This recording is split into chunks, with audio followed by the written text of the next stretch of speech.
जय माता दी दोस्तों। कैसे हैं आप सब लोग? ये बताने के लिए कमेंट में जय माता दी अवश्य लिखें। परशुराम जयंती वर्ष 2026 में कब है, क्या है पूजा विधि, कौन सा शुभ मुहूर्त है, ये जानेंगे इस वीडियो के माध्यम से। अगर वीडियो आपको पसंद आए तो सब्सक्राइब कर दीजिएगा और लाइक करके ज़्यादा से ज़्यादा शेयर कर दीजिएगा। परशुराम जयंती वैशाख माह के शुक्ल पक्ष के तृतीया को मनाया जाता है। इस दिन अक्षय तृतीया भी कहा जाता है। ये त्योहार भारतवर्ष में बड़े धूमधाम से मनाया जाता है। बहुत जगह तो विशाल भव्य शोभा यात्रा भी निकाली जाती है। ऐसी मान्यता है कि आज ही के दिन भगवान विष्णु परशुराम के रूप में छठवां अवतार लिया था। इनका जन्म अक्षय तृतीया के दिन हुआ था, इसलिए हर साल इसी तिथि पर उनकी जयंती मनाने की परंपरा है। आइए जानते हैं इससे जुड़े शुभ मुहूर्त और पूजन से जुड़ी खास बातें। भगवान विष्णु के उग्र अवतार माने जाने वाले भगवान परशुराम का जन्म अक्षय तृतीया के दिन हुआ था, इसलिए इस दिन परशुराम जयंती और अक्षय तृतीया का फल मिलता है। इस दिन आपके द्वारा जो भी कार्य किया जाता है उसका करोड़ों गुना फल मिलता है। अक्षय मतलब कभी उसका अंत न होने वाला, अक्षय अमर हो जाता है। अक्षय तृतीया के दिन भर उपवास रहकर सायंकाल पूजा विधि पारायण कर आप भजन कीर्तन करना चाहिए और रात्रि जागरण भी करते। भगवान परशुराम सप्त चिरंजीवियों में से एक माने जाते हैं। वो आज भी इस कलयुग में साक्षात हैं। उनका स्वरूप अत्यंत तेजस्वी एवं उग्र बताया गया है। मान्यता है कि उनकी उपासना से प्रबल ऊर्जा प्राप्त होती है, जिसे सामान्य व्यक्ति के लिए संतुलित करना आसान नहीं होता। यही कारण है कि उनकी नियमित पूजा कम की जाती है। इस दिन सुबह स्नान के बाद भगवान परशुराम की प्रतिमा की पूजा करने के बजाय मानसिक रूप से उनका ध्यान करें। साथ ही भगवान विष्णु की आराधना करें। पूजा में पीले फूल, चंदन, तुलसी दल, धूप, दीप और मिठाई अर्पित करें। भगवान परशुराम का जन्म महर्षि जगदम्नि ऋषि और माता रेणुका के घर हुआ था। वे ब्राह्मण कुल में जन्मे थे, लेकिन उनमें क्षत्रिय जैसा पराक्रम और युद्ध कौशल था। उनका नाम राम था, परंतु हाथ में परशु धारण करने के कारण वे परशुराम कहलाए। भगवान परशुराम ने कठोर तपस्या करके शिव को प्रसन्न किया।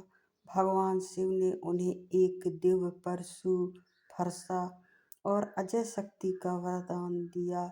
इसी कारण वे महान योद्धा बने। उस समय एक अत्याचारी राजा था, सहस्त्रार्जुन। वह बहुत शक्तिशाली था और अपने बल पर घमंड करता था।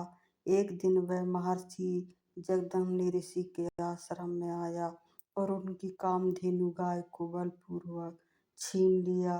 पिता की हत्या और प्रतिशोध। जब महर्षि जगदम्नि ऋषि ने इसका विरोध किया तो सहस्त्रार्जुन ने उनकी हत्या कर दी। यह सुनकर परशुराम क्रोधित हो उठे और उन्होंने अपने पिता की मृत्यु का बदला लेने की प्रतिज्ञा की।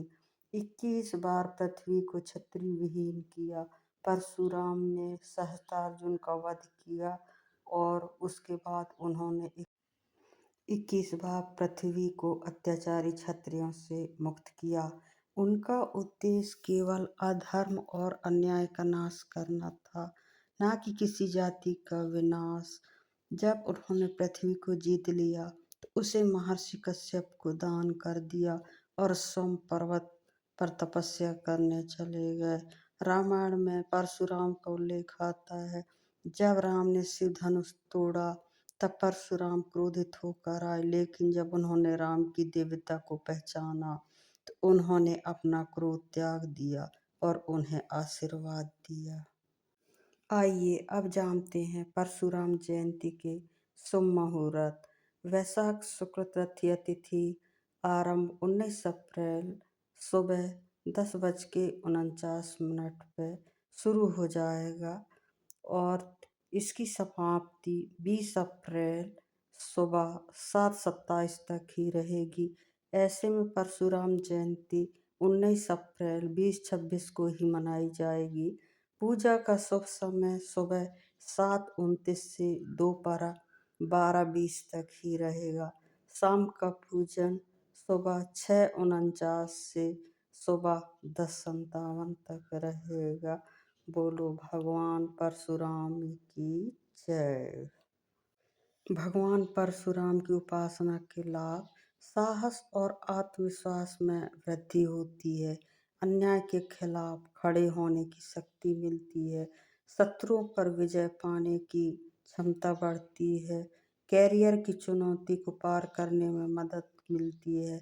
जीवन में संयम, स्पष्ट सोच विकसित होती है। भगवान परशुराम का जीवन हमें सिखाता है कि जब भी पृथ्वी पर अधर्म बढ़ता है तब भगवान किसी न किसी रूप में अवतार लेकर धर्म की स्थापना करते हैं। उनका अवतार शक्ति, संयम और न्याय का प्रतीक है। परशुराम अवतार से धर्म की रक्षा सर्वोपरि है। अहंकार का अंत निश्चित है। गुरु और माता पिता शक्ति का उपयोग केवल न्याय के लिए करें। पृथ्वी पर अत्याचार का अंत हुआ।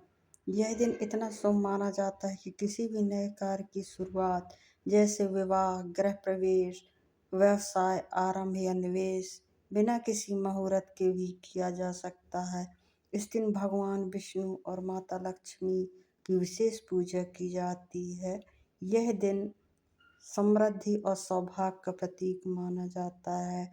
अक्षय तृतीया का महत्व कई धार्मिक और पौराणिक कारणों से जुड़ा है। ऐसा माना जाता है इस दिन किए गए जप तप और पूजा का फल अक्षय, जो कभी क्षय न होने वाला, समाप्त न होने वाला, हमेशा के लिए करोड़ों गुना फल मिलता है। बोलो भगवान विष्णु की जय, परशुराम भगवान की जय, माता लक्ष्मी की जय।